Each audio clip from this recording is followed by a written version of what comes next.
अंतिम समय की बिगनिंग हुई है, अभी अंत आया नहीं है, इसलिए आप घबराएंगे नहीं। अभी शुरुआत है, पहला कदम चला है आगे।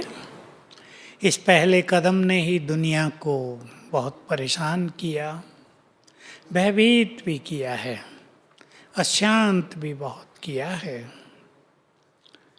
और अनेक आत्माओं की मृत्यु, अनेक मनुष्यों की मृत्यु भी हो गई है।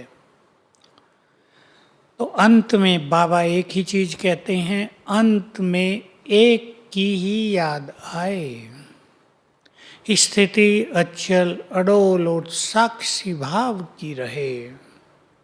देह सहज भाव से छोड़ें, जिसको स्वेच्छा से देह छोड़ना कहते हैं। बाबा से बातें हो रही हों, स्वदर्शन चक्र घूम रहा हो, जिसको लोगों ने भक्ति में लिए, गंगा जल मुख में हो, गीता या रामायण भागवत सुन रहे हों, ये हमारी अंतिम सर्वश्रेष्ठ स्थितियां मानी जाती हैं कि जब हम देह छोड़ें तो ज्ञान की स्मृति हो। सर्वश्रेष्ठ मृत्यु उसको कहा जाता है कि जब आत्मा देह छोड़े तो उसे स्मृति रहे, बाबा से बातें हो रही हों, बाबा मेरा ये पार्ट पूरा हुआ, 5000 साल का खेल पूरा हुआ, ये देह छोड़कर मैं आत्मा आ रही हूँ आपके पास। ये बातें होती रहें। अचानक मृत्यु होना भी, अचानक माना रात को सोए सवेरे उठे नहीं, ये भी ठीक है, ये फर्स्ट डिवीजन की मृत्यु मानी जाएगी। लेकिन सर्वश्रेष्ठ गति को प्राप्त करने वाली आत्माओं की ये स्थिति होती है कि वे स्मृति स्वरूप होकर देह का त्याग करें। इसके लिए लंबे समय से स्मृति स्वरूप होने की प्रैक्टिस हो। आप एक लिस्ट बना सकते हैं, बहनें ये काम कराएंगी अपने अपने स्टूडेंट से। अब सेवाएं शुरू हो जाएंगी, खुल जाएगा बहुत कुछ 8 जून से, और उसके बाद और भी जल्दी जल्दी खुलेगा, जून में ही बहुत कुछ खुल जाएगा। तो स्मृतियों की लिस्ट बनाएं, कम से कम 25। बाबा ने मुझे क्या क्या याद दिलाया, आप स्वयं भी बनाएं। मैं शुरू कर देता हूँ, आपकी बुद्धि चलने लगेगी। आते ही याद दिलाया, तुम ये देह नहीं हो, आत्मा हो। याद दिलाया, तुम सतयुग में देवी देवता थे। तो कितनी बड़ी चीज याद दिलाई। याद दिलाया कि तुम्हारी 5000 साल की यात्रा पूरी हुई, अब घर चलना है, मैं आ गया हूँ। याद दिलाया, तुम वही हो जिनकी मंदिरों में पूजा हो रही है। याद दिलाया, तुम इस सृष्टि की महान आत्मा पूर्वज हो, तुम्हारा असर सारे विश्व तक जाता है। याद दिलाया, मैं तुम्हारे साथ हूँ। याद दिलाया, जब भी तुम मुझे याद करोगे मैं आ जाऊँगा। याद दिलाया, मेरी सारी शक्तियाँ तुम्हारी हैं, मेरा संपूर्ण वर्षा तुम्हारा है, मेरे सारे वरदान तुम्हारे हैं। ये याद दिलाया है। लिस्ट बनाएंगे आप। तो ऐसी स्मृतियों का अभ्यास करते करते हम देह से न्यारे हो जाएंगे, नष्टो मोहा हो जाएंगे। क्योंकि अंत में नष्टो मोहा स्थिति होनी ही चाहिए, और नष्टो मोहा स्थिति बिना श्रेष्ठ स्मृतियों के नहीं हो सकती। अर्जुन का उदाहरण दे देता हूँ जो लौकिक गीता में है। अर्जुन को मोह हो गया, युद्ध नहीं करूँगा, मेरे ही तो सब हैं, इनको क्यों मारूं, पाप हो जाएगा। उनको याद दिलाया, तुम भी आत्मा हो, ये सब भी आत्मा है, मृत्यु और कुछ नहीं है, शरीर रूपी वस्त्र उतारने का नाम है। आत्मा कभी मरती नहीं है, तुम किसी को नहीं मार रहे हो, ये तो खेल है। तुम न भी इनको मारोगे तो भी ये मारे जाएंगे, ये खेल बना हुआ, ड्रामा की स्मृति दिला दी उसे भी। और ज्ञान दिया और एंड में अर्जुन को स्मृति आ गई और उसने बोला अब मुझे सब स्मृतियां आ गई हैं, मैं नष्टो मोहा हो गया हूं, अब मैं युद्ध के लिए तैयार हूं। बाबा भी हम सबको स्मृतियां दिला रहे हैं, ये जो तुम्हारे संबंधी हैं, ये जो तुम्हारे पुत्र पोत्रे हैं, ये सब आत्माएं हैं। इससे पहले जन्म में ये तुम्हारे साथ नहीं थे, इससे अगले जन्म में भी नहीं होंगे। तुम भी आत्मा, ये भी आत्मा, बन जाओ सोल कॉन्शियस, मोह नष्ट हो जाएगा। ये प्रैक्टिस स्मृति स्वरूप होने की सबको करनी है। हम संतुष्ट होकर जाएं इस संसार से, ध्यान देंगे संतुष्ट वही होंगे जो पूरी तरह सर्व खजानों से भरपूर होंगे। हम इतना अच्छा अभ्यास करें कि जब हम इस संसार से जाएं तो हमें पश्चाताप न हो, हमने ये नहीं किया, वो नहीं किया, हमने श्रेष्ठ भाग्य नहीं बनाया, हम मुस्कुराते हुए जाएं। देखो आपने अपने बच्चे को विदेश में भेजा हो धन कमाने के लिए, और जब वो आए तो खाली हाथ आए, कैसा चेहरा होगा, सिर झुका होगा, आप भी उसका प्यार से वेलकम नहीं कर पाएंगे। और कोई बच्चा अथाह धन कमा कर आया हो, मुस्कुराते हुए आएगा, सिर उठा कर आएगा, आपको भी गर्व होगा, आप खुशी से फूले नहीं समाएंगे, सारे परिवार को, गांव को इधर उधर मैसेज देंगे। हम भी जब इस संसार से जाएं, हमें बाबा ने परदेश में भेज दिया था, बहुत माल पानी देकर भेजा था, खा पी के ख़त्म कर दिया। अब खाली जाएंगे तो सिर झुका कर जाना पड़ेगा, भरपूर होकर जाएंगे, सिर उठा कर जाएंगे, भगवान भी वेलकम करेगा, आओ मेरे लाल आओ, स्वागत है तुम्हारा। यह अंतिम स्थिति, हमें ऐसी स्थिति को ही बना कर जाना है, तो भरपूर होकर जाएंगे, कुछ भी कमी नहीं। अंत में एक की ही याद रहे, बहुत प्रैक्टिस की ज़रूरत है। तुलसीदास को भी लिखना पड़ा, जन्म जन्म मुनि यतन कराही, अंत नाम सिमरण नहीं पाही। मुनियों ने भी जन्म जन्म यतन किए कि अंत में भगवान का नाम स्मृति में रहे, लेकिन हो नहीं पाया। ये इतनी कठिन काम है, लेकिन हम इसे सहज बनाएंगे, और सहज तभी बनाएंगे जब चारों ओर से हम डिटैच होंगे, भरपूर होंगे, किसी की भी किसी बात की छाप हमारे मानस पटल पर नहीं होगी, हम बिल्कुल मुक्त हो गए होंगे। ये नहीं उसने ये कहा था, उसने मुझे बहुत दुख दिया, या मैंने उसको बहुत दुख दिया, मैंने ये पाप किए।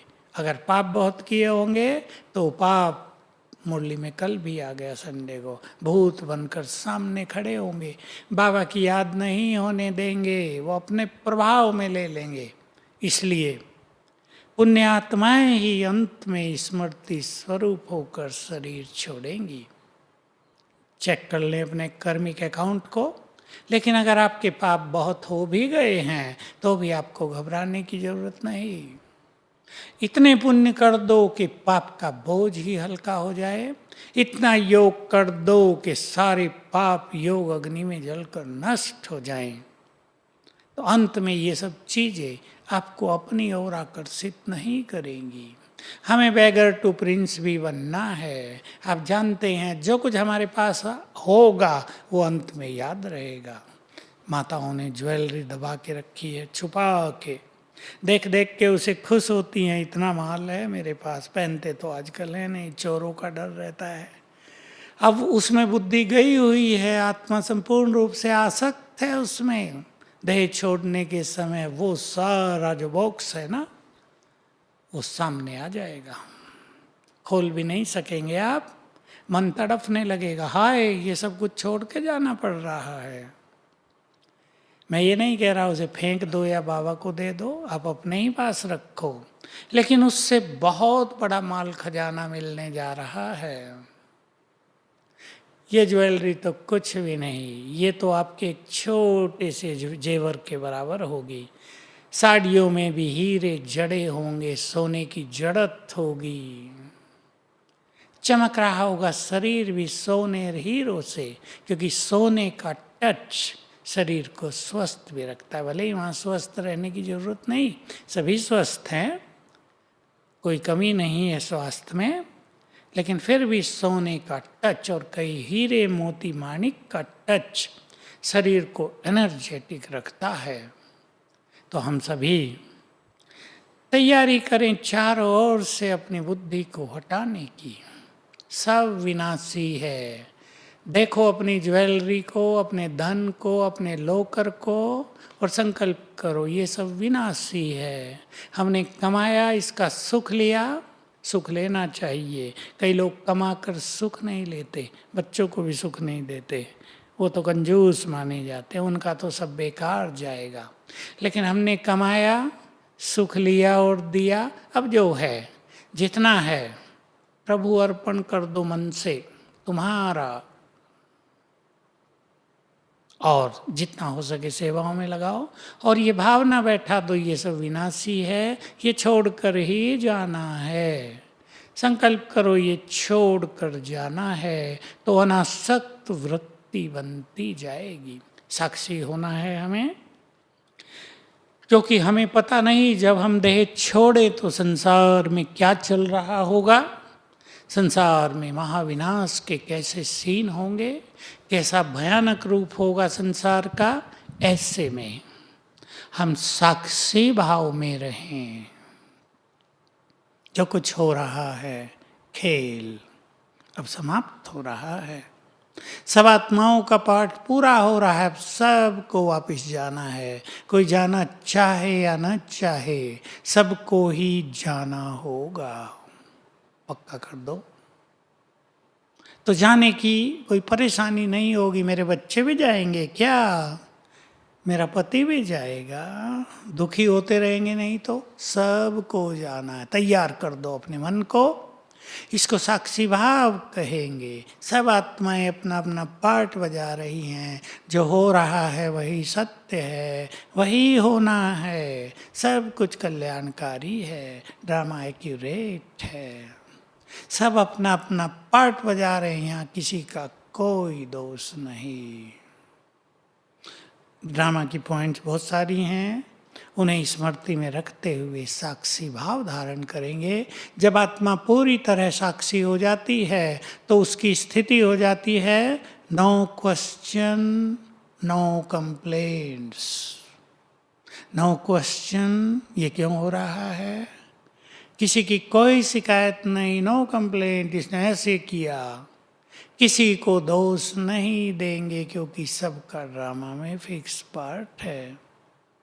ये साक्षी स्थिति आप सभी बढ़ाते चलें, प्रभु प्रेम में मग्न होते चलें, बाबा को अपने प्यार में बांध कर रखो, ताकि अंत में वो बहुत मदद मिले। कल की मुरली में भी था, बाबा एक्स्ट्रा मार्क्स देते हैं एंड में, जिन्होंने इमरजेंसी में बाबा के कार्यों में मदद की है।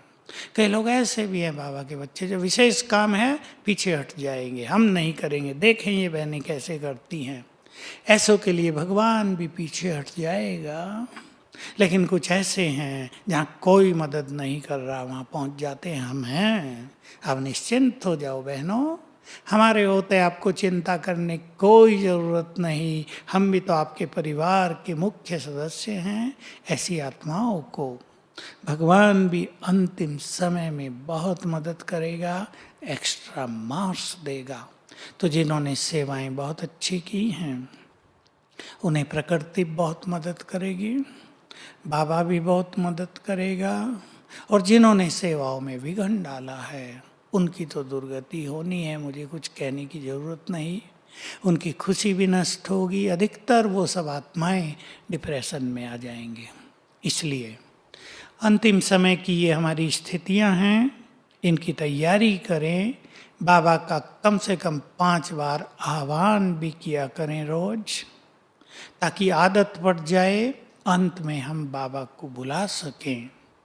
और योग का ऐसा अच्छा अभ्यास करें रोज सवेरे उठकर सोने के समय, ताकि अंत में हमें बाबा की याद आए। हम बुला लें और देखेंगे बाबा आ गया हमारे पास, हमारी बेड के पास ही बैठ गया, हमारी बेड पर बैठ गया है, सिर पे हाथ रख दिया है और कहेगा बच्चे चलो मैं तुम्हें लेने आ गया हूँ, और बाबा के हाथ में हाथ देकर साथ चलेंगे, जिसको बाबा कहते हैं मैं तुम्हें पलकों में छुपा कर ले जाऊंगा, यानी बहुत प्यार से बिना कष्ट दिए। तो हम बहुत अच्छा अभ्यास करेंगे। अब हम आपके क्वेश्चंस ले रहे हैं। आपने कुछ सुंदर ज्ञान की जो बातें दी हैं वो बहुत चिंतनीय हैं, और उससे ही हमारी स्थिति और सभी प्रश्नों के उत्तर भी सहज मिल जाते हैं।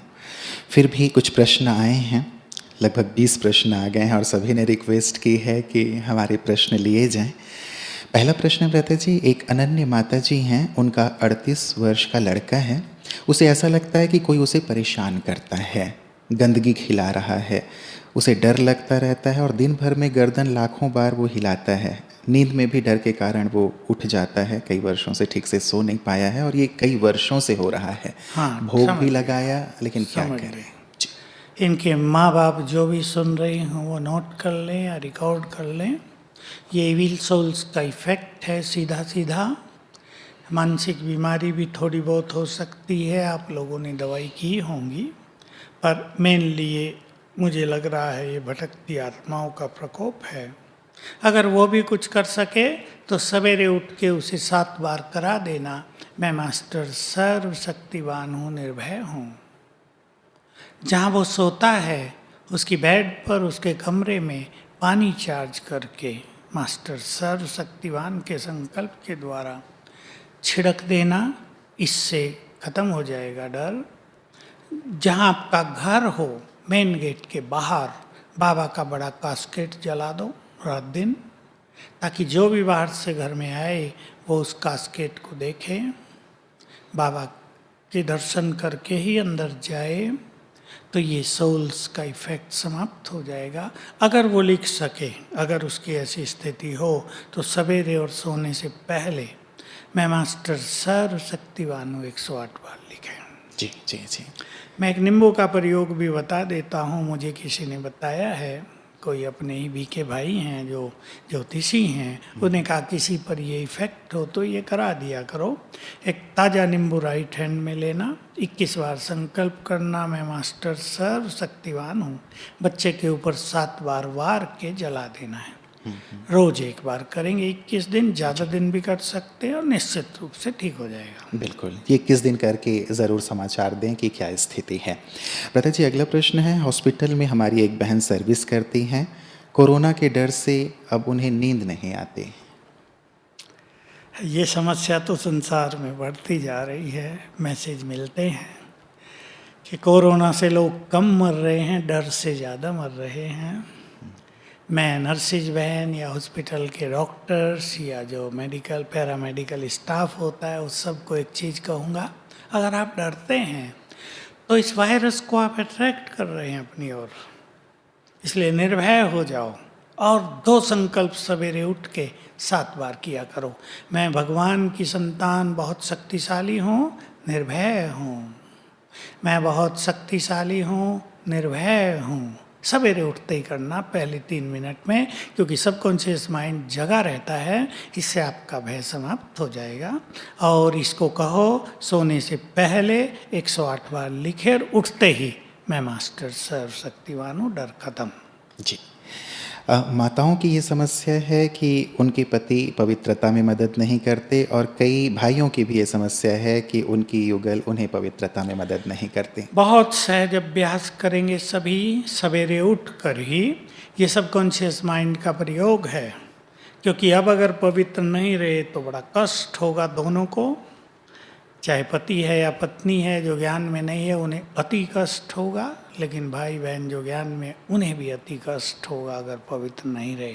इसलिए सवेरे उठकर 7 बार संकल्प करेंगे, मैं मास्टर सर्वशक्तिवान हूँ, बंधन मुक्त हूँ, मेरी ये साथी मेरी संपूर्ण सहयोगी है। और अगर आप बहन हैं तो भोजन बनाते मैं परम पवित्र आत्मा हूँ, ये निरंतर योग करें, निरंतर याद करें। और अगर आप भाई हैं तो अपनी मिसेज को आधा घंटा रोज योगदान दें। जी भ्राता जी ये कहते हैं कि कई सालों से ज्ञान में हैं ये और मधुबन भी आ चुके हैं, लेकिन अब इनकी समस्या ये है कि किसी भी काम में इनका मन नहीं लग रहा है और कुछ भी इन्हें याद नहीं रहता। तो ये दोनों समस्याएं इन्होंने आपके सामने रखी हैं। मानसिक कमजोरी है, होम्योपैथी मेडिसिन भी ले सकते हैं, टॉनिक होते हैं, ब्रेन टॉनिक थोड़े से अच्छे, तो आयुर्वेद में भी होते हैं, एलोपैथी में भी हो सकते हैं। कोई दवाई ज़रूर ये लें और सवेरे उठकर और सोने से पहले मैं मास्टर सर्वशक्तिवान हूँ 108 बार लिखें। ब्रेन को एनर्जी जाती रहेगी, काम में मन भी लगेगा। पानी भी ये चार्ज करके पिएं। जी जी। तो ब्रेन की स्थिति है, ब्रेन नॉर्मल काम करने लगेगा। और तीसरी बात, ब्रेन को एनर्जी देंगे 10 मिनट सवेरे 10 मिनट शाम को। सभी के लिए बता रहा हूँ, आगे के प्रश्नों में भी ये बात आ सकती है, क्योंकि मानसिक रोग संसार में बढ़ रहे हैं और अपने ब्रेन को एफिशिएंट करने के लिए, नॉर्मल करने के लिए 10-10 मिनट सवेरे शाम एनर्जी देना जरूरी है। देखो विधि सभी ध्यान से देख लेंगे, दोनों हाथ मलेंगे और याद करेंगे मैं मास्टर सर्वशक्तिवान हूँ 3 बार। मैं मास्टर सर्वशक्तिवान हूँ, मैं मास्टर सर्वशक्तिवान हूँ। अपने सिर पे ऐसे हाथ रख देंगे, आंखें बंद। 1 मिनट हाथ रखेंगे, फिर दोबारा करेंगे मैं मास्टर सर्वशक्तिवान हूँ, वही 3 बार, फिर 1 मिनट हाथ रखेंगे, ऐसे 10 बार। इस समय जब हाथ रखते हैं तो कोई संकल्प नहीं करना बस है? हाथ रखेंगे तो मन शांत करेंगे, और शांत नहीं रहता तो संकल्प करेंगे, हाथों से एनर्जी ब्रेन को जा रही है। बच्चों को अपने दूसरों को भी दे सकते हैं जिनको ब्रेन की कोई तकलीफ है। ये एनर्जी देना बहुत ही परफेक्ट इलाज है ब्रेन के लिए। इससे सब कुछ ठीक हो जाए। जिनका मन नहीं लग रहा हो, जिनको थोड़ी उदास सी अकेलापन रहता हो, जिनका स्वभाव थोड़ा चिड़चिड़ा सा होता हो, खुशी नहीं रहती, सब कर लें। बिल्कुल बिल्कुल। और इसका रिजल्ट बहुत सुंदर है भ्राता जी। इतने हमारे पास मेल्स आते हैं और लोगों के थैंक्स आते हैं कि इससे बहुत सारी चीज़ें ठीक हो गई। मैं भी बहुतों को सिखाया तो सभी, एक भी केस इससे बाहर नहीं गया है, सब सफल हुए। 3 मास कर लें। जी जी जी बिल्कुल। और भ्राता जी क्या कुछ विशेष प्रकार के संकल्प भी हाथ रख करके दिए जा सकते हैं? मान लीजिए नींद नहीं आती तो मुझे नींद आने लगी है, गहरी नींद आ रही है, ये जो पहला केस था ना बच्चे का, जिसको डिप्रेशन 30 साल से, उसकी माँ भी या बाप उसके ब्रेन को एनर्जी दें जी जी, तो इससे भी उसको अच्छा फायदा होगा। बिल्कुल बिल्कुल। भ्राता जी अगला प्रश्न है भ्राता जी, किसी भाई का प्रश्न है कि पूरा निश्चय होने के बाद भी निश्चय हिल जाता है, क्यों? ये दोनों विरोधाभासी डाउटफुल नेचर है कि सीढ़ी ऊपर चढ़ के छत पे गए, फिर नीचे उतर आए, क्यों आए ये पता नहीं, फिर चढ़े। ये कहिए कि डाउटफुल नेचर होती है, दृढ़ता की टोटल कमी होती है। इनके लिए सहज विधि है, रोज एक अव्यक्त मुरली पढ़ें, उसकी 5-7 मुख्य बातों को नोट करें। जी जी। सुना है कि आपको डिवाइन ड्रीम में बाबा टचिंग कराते हैं, तो आजकल बाबा आपको क्या टच करा रहे हैं? टच करने की जरूरत नहीं, सबको दिख रहा है। यह विनाश का खेल शुरू हो गया है और बाबा ने टचिंग के अलावा डिवाइन बुद्धि भी दी है। उससे बिना बाबा के टच किए हुए बहुत कुछ बातें समझ में आती हैं। इसलिए ये खेल शुरू हो गया। आप सभी समझदार ब्राह्मणों को तीव्र पुरुषार्थ करके बाबा से सर्वोच्च स्थिति बना लेनी चाहिए, सर्वस्व प्राप्त कर लेना चाहिए, क्योंकि अगले सीन इससे भयानक होंगे, ये दिख रहा है। सरकारें तो अभी विवश हो गई बेचारी, कोई कर भी क्या सकता है। प्राइम मिनिस्टर, उसने अमेरिका के प्रेसिडेंट ने तो कह दिया ये कोई ऐसी चीज़ तो है नहीं जिसे फोर्स से हम बाहर निकलवा दें, मिलिट्री से। ये तो सबको सहन करना पड़ेगा, इसके साथ जीना पड़ेगा। तो लोग भी तंग हो गए, नेता भी तंग हो गए। हमारे नेता तंग नहीं होते, लेकिन विदेशों में कई बड़े बड़े नेता इनसे तंग हो गए हैं, तो आगे चल के इनसे भी भयानक परिस्थिति आएंगी जी। और 2030 तक कम से कम 10 झटके लगेंगे और ये धरती देवताओं के लिए खाली हो जाएगी। ये आपने 10 झटके कह के तो झटका दे दिया। झटका देना ही पड़ेगा ब्राह्मणों को, नहीं तो ऐसे सोते हैं ब्राह्मण कि कुंभकर्ण को भी फेल कर देते हैं। तो ये जगाने के लिए है हम सबको। जी। ये कैसे पता करें कि कितने विकर्म का खाता शेष है, कितने विकर्म विनाश हुए हैं और जमा कितना है? देखिए, इसका कोई मीटर तो अभी साइंटिस्ट ने बनाया नहीं है कि रीडिंग हो जाए, लेकिन आप कितने हल्के होते जा रहे हैं, आपकी खुशी कितनी नेचुरल होती जा रही है, आपके संबंधों में कितनी स्वीटनेस आती जा रही है, संस्कार कितने सॉफ्ट हो रहे हैं, इन चीज़ों के आधार से हम अपने कर्मों के खाते को नाप सकते हैं, क्योंकि ये बहुत सूक्ष्म चीज़ है। जी। इसमें हमारा आंकड़ा जो है गलत भी हो सकता है थोड़ा बहुत, लेकिन अप्रोक्सीमेटली हम जान सकते हैं। बिल्कुल, मतलब ये जो पैमाने हैं वो सीधे सीधे तौर पे हमें इंगित करते हैं। ब्रदर जी, अगला प्रश्न है कि अव्यक्त बाबा का पाठ पुनः कब शुरू होगा? बाबा तो सर्वशक्तिमान हैं, रथ चेंज कर बच्चों से मिलने तो आ सकते हैं। अब वो आना नहीं चाहता, अब वो चाहते हैं कि बच्चे संपूर्ण होकर मेरे पास आएं। अभी सृष्टि पर कुछ और खेल चलना है अध्यात्म का। बाबा आकर क्या करेंगे? 50 साल आए अव्यक्त बाबा भी, बहुत पालना की। आप कहेंगे हमारे समय तो आए नहीं। अब जो नए हैं उनका ये प्रश्न है कि हमने कोई तो वो 1, 2, पालना 3 ली साल नहीं। से कि हमारे लिए तो आए नहीं। जी। आपको पालना वे महान आत्माएं देंगी जो आप समान बन जाएंगी, लेकिन आपको अपनी मूल्यों के आधार पे अच्छे अभ्यास करके श्रेष्ठ स्थिति बना लेनी चाहिए। अब साक्षात्कार का पाठ चालू होगा इस सृष्टि पर, आध्यात्मिक क्रांति आ जाएगी इस धरा पर और संसार के सभी लोग ज्ञान योग लेने के लिए तत्पर होने लगेंगे। तो बहुत सुंदर समय हमारे सामने आ रहा है। विनाश और परिवर्तन की बात तो चलती रहेगी, लेकिन बाबा के बच्चों को उसमें कुछ बहुत कष्ट नहीं होगा अगर ज्ञान योग में पक्के होंगे। अगर पुण्य का खाता बहुत ज़्यादा होगा तो कुछ ज़्यादा नहीं होगा, और जो कुछ होगा उसे सहज रूप से हटाते रहेंगे। तो ये भूल जाओ कि अव्यक्त बाबा सर्वशक्तिवान है, फिर से शरीर ले सकता है, कर तो वो कुछ भी सकता है, पर उसकी इरादा अब ये नहीं है। रते जी, आप कहते रहे हैं अपनी क्लासेस में, प्रश्न नहीं है, मैं ऐड कर रहा हूँ कि अंत में दृष्टि का पाठ चलेगा और बाबा भी दृष्टि दिया करेंगे, हम सबको निहाल करेंगे। तो कई ऐसा कहते भी हैं कि बाबा आएंगे और एक बार दृष्टि का ये पाठ चलेगा। बाबा सूक्ष्म रूप से आया ही करेंगे, इसलिए मैंने बहुत सिखाया लोगों को, बाप दादा का आह्वान करो, और जिनकी अच्छी स्थिति होगी उन्हें दिखाई देगा बाप दादा आ गए। दृष्टि भी दे रहे, कह भी रहे, कुछ सिर पे हाथ भी रख दिया।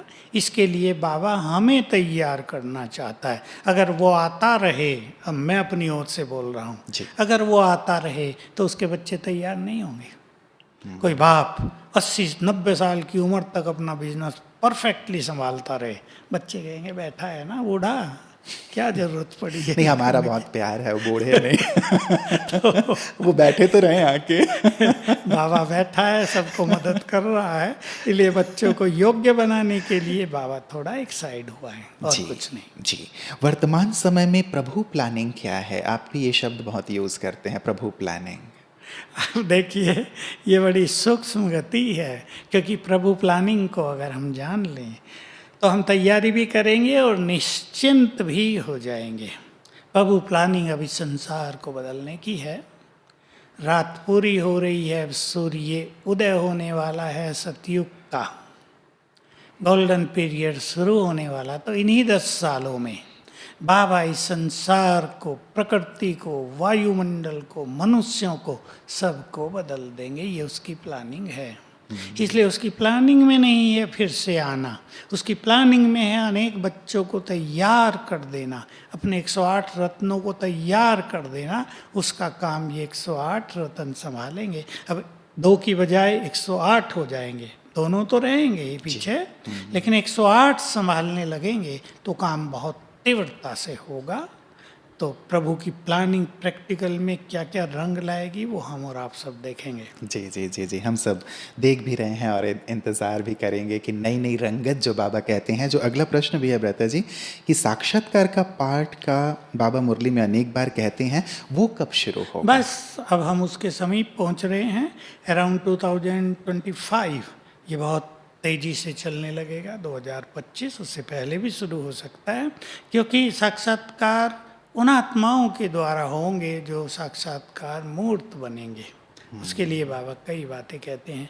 जो साक्षात बाप समान बनेंगे वो साक्षात्कार मूर्त बनेंगे, जो साक्षी दृष्टा होंगे वो साक्षात्कार मूर्त बनेंगे, जो संपूर्ण प्योरिटी में आ जाएंगे वो साक्षात्कार मूर्त बन जाएंगे। तो ये स्थिति अब तेजी से आत्माओं की आ जाएगी, क्योंकि ये जो घटनाएं होंगी ये सबको जगा रही। ये घटनाएं जगाने के लिए हैं। देखो, ब्राह्मणों को कोई भी कष्ट नहीं हुआ है। सारे भारत में, सारे संसार में, विदेशों में केवल 2 ब्राह्मणों को कोरोना पॉजिटिव निकला, वो ठीक हो गए। जी जी भारत में किसी को कुछ नहीं हुआ।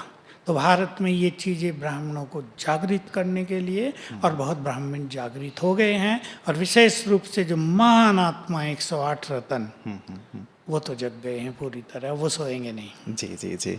और बाबा भी इस आपदा की घड़ी में छत्र छाया बन के बच्चों की बहुत मदद कर बाबा रहे हैं, वो भी अनुभव हो रहा है। पहले से 100 गुनी ज़्यादा मदद करेंगे बाबा, ये बाबा का वायदा है। जी जी। आपने जैसे ही साक्षात्कार की बात कही भ्राता जी, वैसे एक प्रश्न है कि क्या 2036 में विश्व महाराजन का राज तिलक हो जाएगा? नहीं, विश्व महाराजन का राज तिलक नहीं होगा। देवताओं का आगमन शुरू हो जाएगा, जन्म। फिर वो बड़े होकर गद्दी पर बैठेंगे, तब देवयुग भी तब से ही कहलाएगा। और देवता श्री लक्ष्मी नारायण फर्स्ट, वो गद्दी पर भी तभी बैठेंगे। जी जी जी। तो वो डेट कौन सी है? हम पहले सोचा करते थे कि 36 में नहीं, 111 शुरू हो जाएगा। हम भी यही सोचते थे बाबा के इशारों से कि 100 साल संगम के हैं, 100 साल पूरा होते ही सतयुग और वो गद्दी पर बैठेंगे। लेकिन अब तो देवताओं ने जन्म ही ले लिए। अब तो फिर ये समझ में आ गई बात बाबा के गहरे महावाक्यों से कि 100 साल तो संगम के हैं। फिर ब्रह्मा बाबा अपना स्थापना का कार्य पूरा करके शिव बाबा के साथ घर जाएंगे, फिर वापस आएंगे एज श्री कृष्णा। फिर देवताओं का आगमन शुरू। फिर वो बड़े होकर अब 25 साल की आयु में गद्दी पर बैठते हैं या थोड़ा आगे पीछे, ये तो समय बताएगा। तो ब्रह्मा की जो वो है पूरी 100 साल की, तो क्या ये कहेंगे कि 36 में बाबा फिर परम धाम जाएंगे, फिर आएंगे? फिर आएंगे जी। श्री कृष्ण का जन्म कलयुग में ही हो जाएगा क्या? ये नहीं, प्रश्न। कलयुग लगभग समाप्त हो जाएगा। भले ही उसे संगम युग ही कहेंगे, पर कलयुग का ये जो चिन्ह हैं वो लगभग सभी समाप्त हो जाएंगे। बाबा ने कह दिया, थोड़े बहुत नॉन बी के भी रहेंगे, थोड़ी बहुत प्रकृति में हलचल भी चलेगी, लेकिन वो माइनर, बहुत थोड़ी सी। और देवकुल की आत्मा अतिरंग, क्योंकि प्रकृति भी सतो प्रधान चाहिए। जी। और माँ बाप तो उनके हैं ही, देवत्व को प्राप्त हुए। मुरली जब शुरू होती है तो उसी समय से नींद भी आना शुरू हो जाती है, और जब ओम शांति होती है तो नींद खुल जाती है। योग में नींद नहीं आती, लेकिन ये जैसे ही मुरली शुरू, ये अजीब सा मतलब बड़ी अच्छी स्थिति, तो दिल भर के सो लिया करो 1 घंटा वही। मतलब मुरली इनके लिए लोरी है। मुरली लोरी है, भगवान के महावाक्य सुला देते हैं। पहली बात तो मैं कहूँगा आपको थोड़े ज़्यादा पुण्य करने चाहिए। आप कहेंगे इससे पुण्यों का क्या लेना देना? सूक्ष्म पापों का दबाव अच्छे समय पर मनुष्य को सुला देता है। पर आपकी अच्छी बात है कि आपको योग में नींद नहीं आती। दूसरा, सवेरे एक प्राणायाम कर लिया करें 7, 8, 10 मिनट, अनुलोम विलोम प्राणायाम। उससे ब्रेन को एनर्जी जाती है।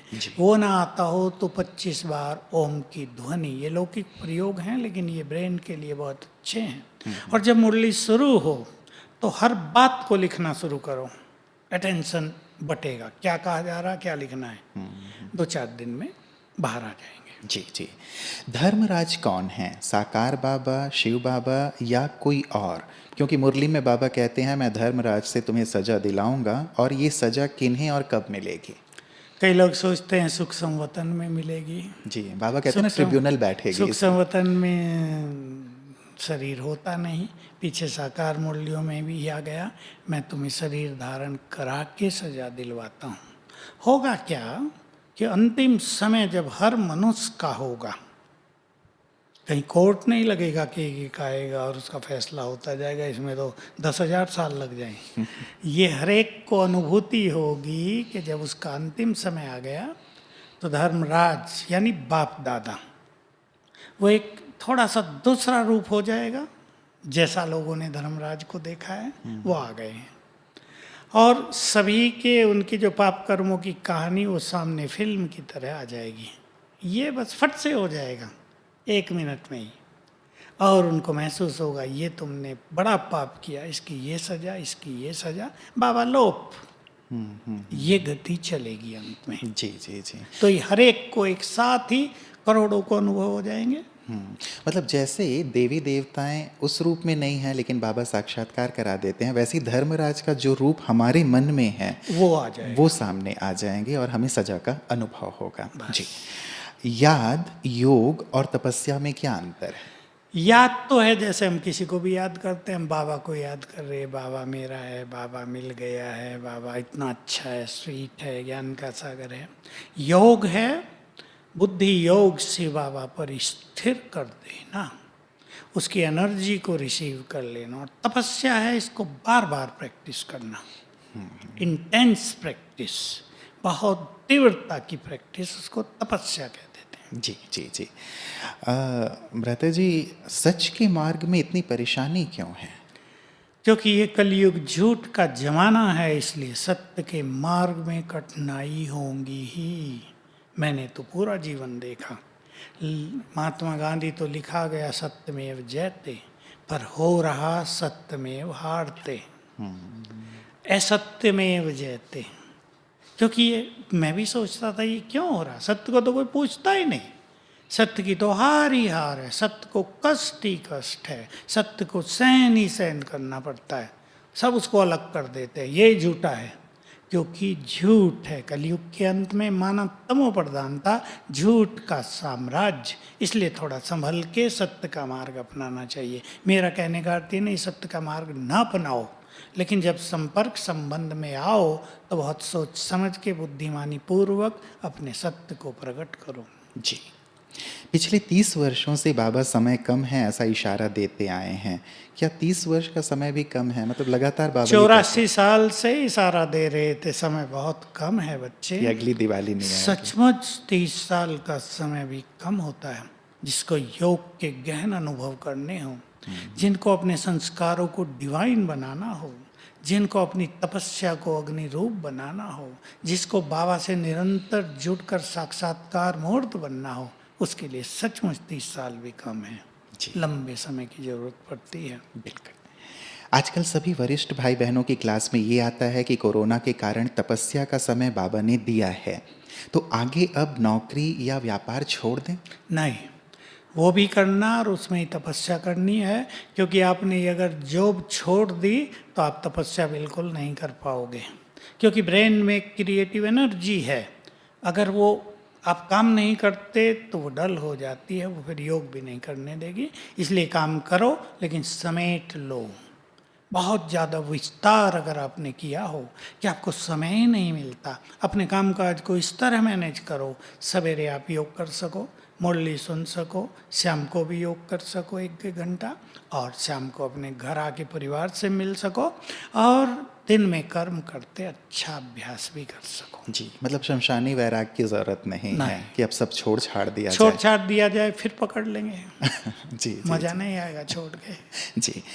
बाबा मुरली में शुभी रस के बारे में हमेशा कहते हैं, ये कौन सा जूस है? ये जूस केवल सुख संवतन में बिकता है, वहीं जाके लेना पड़ेगा।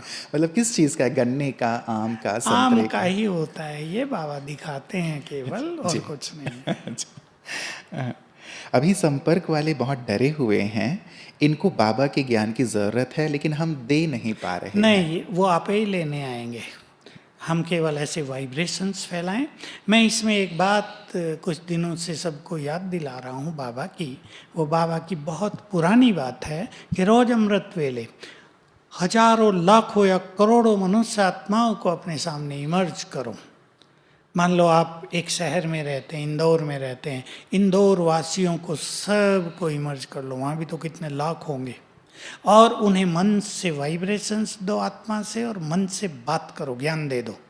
5 मिनट ज्ञान दे दो, 3 मिनट ही दे दो, रोज सेम टाइम दो, तो उनको ज्ञान की ओर अट्रैक्शन होगा। जैसे तुम जिस भगवान को ढूंढते थे अब वो आ गया है, तुम जिससे मिलना चाहते थे वो तुम्हें बुला रहा है, आकर मिलन मनाओ।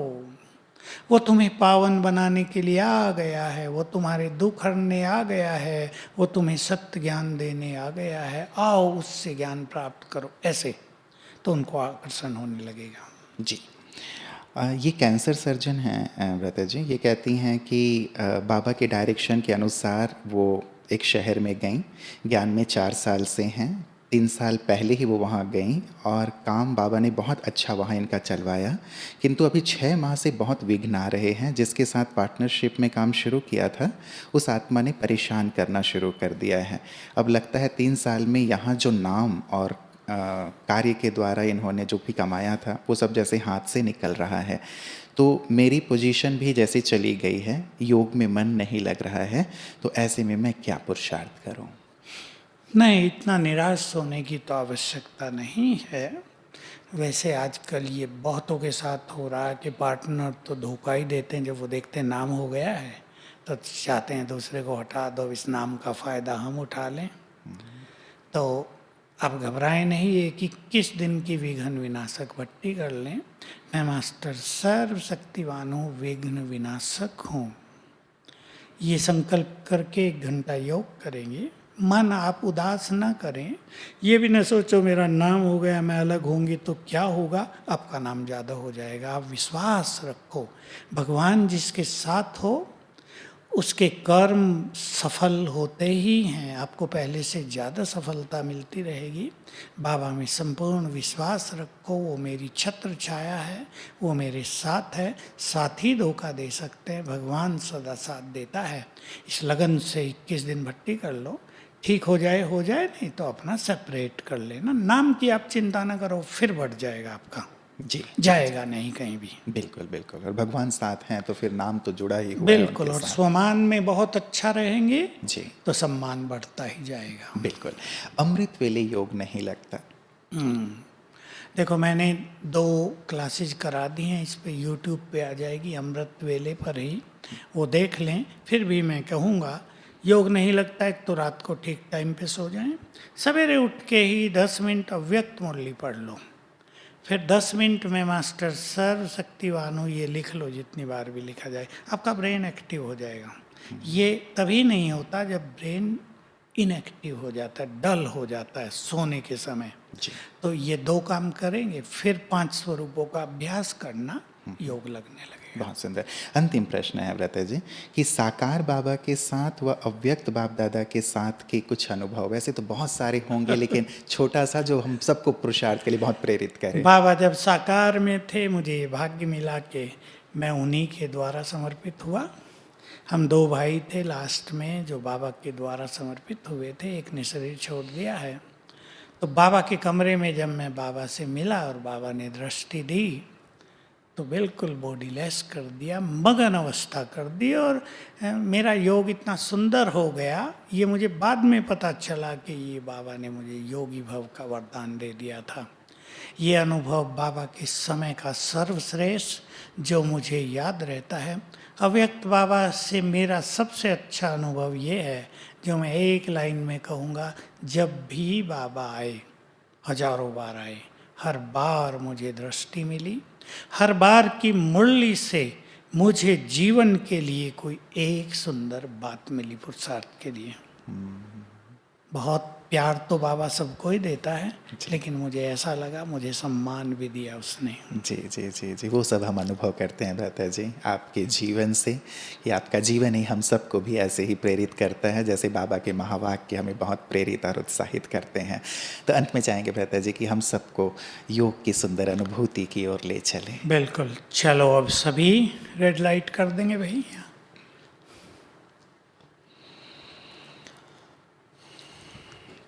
सभी अपने आत्मिक स्वरूप में स्थित होंगे। पहले मैं चमकती हुई मणि, प्रकृति की कुटिया में विराजमान हूँ।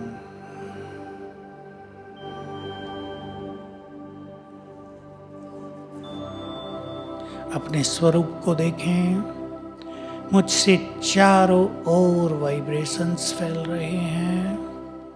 मैं हूँ मास्टर ज्ञान सूर्य।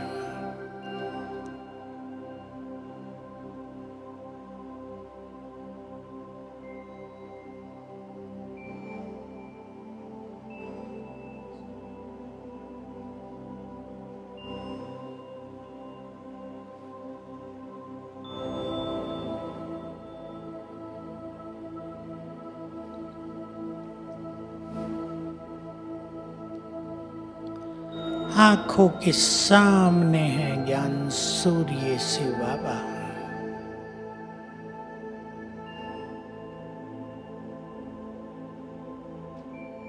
सामने देखें, ज्ञान सूर्य शिव बाबा चमक रहे हैं।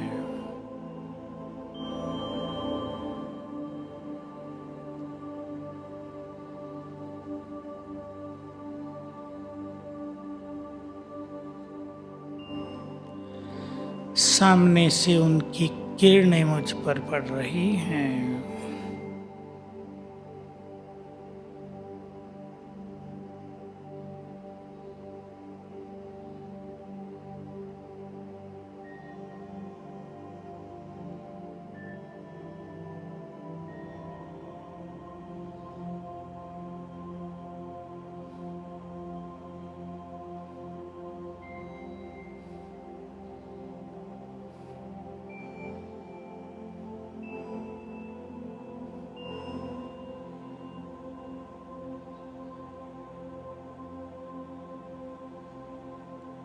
ज्ञान सूर्य की शक्तियां मुझ में समा रही हैं।